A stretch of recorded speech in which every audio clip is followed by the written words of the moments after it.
నేను ఒక కథ చెప్తాను వినండి.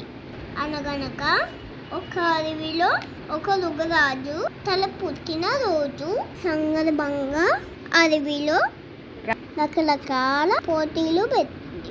కోతుల కోసం గంతులు వేసి పోటీ నిర్వహించింది. ఏ కోతైతే ఎక్కువ దూరంగా ఉన్న చెట్టు పైకి దూకుతుందో అది గెలిచినట్టు అని చెప్పింది. దాంతో చాలా కోతులు పోటీలో పాల్గొనడానికి సిద్ధమయ్యాయి. వాటిలో ఒక ముసలి కోతి కూడా వచ్చింది. దాన్ని చూసి సింహం తప్ప అక్కడున్న జంతువులు అన్నీ నవ్వసాగాయి. నువ్వు ఈ పోటీలో పాల్గొంటావా? ఈ వయసులో అంత సాహసం అవసరమా?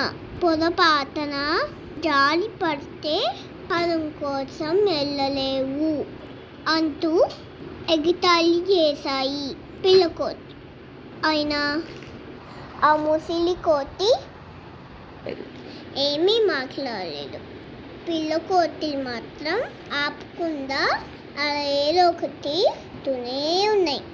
దాంతో యుగరాజు మీరంతా మాట్లాడడం పద్ధతి కాదు, పుట్టగా ఉందండి, మీలాగే తను కూడా పాల్గొంటుంది, ఎవరు చేసిన వాళ్ళది అని దించింది. కాసేపటికి పోటీ మొదలైంది.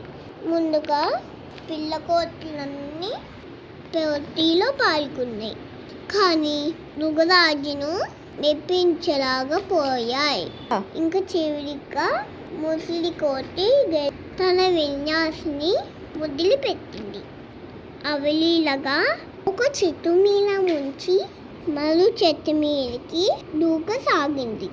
అది చూసి అడవిలో మిగతా జంతువులు కోతులు ఆశ్చర్యపోయింది.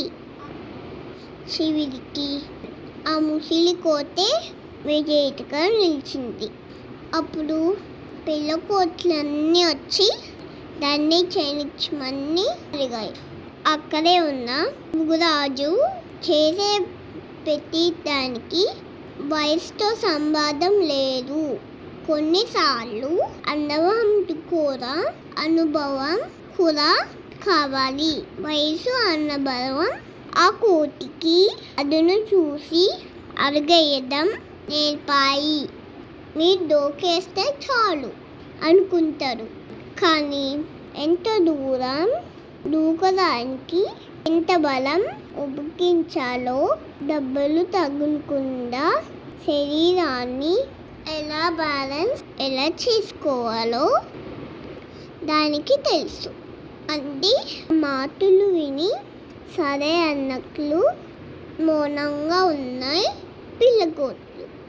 దీని బట్టి మీకేమర్థమైంది? చేసే పనికి వయసుతో సంబంధం లేదు, అనుభవం ఉంటే చాలు.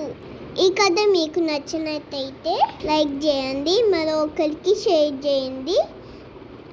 ఇలాగే వినాలంటే సబ్స్క్రైబ్ చేసుకోండి. ధన్యవాదాలు.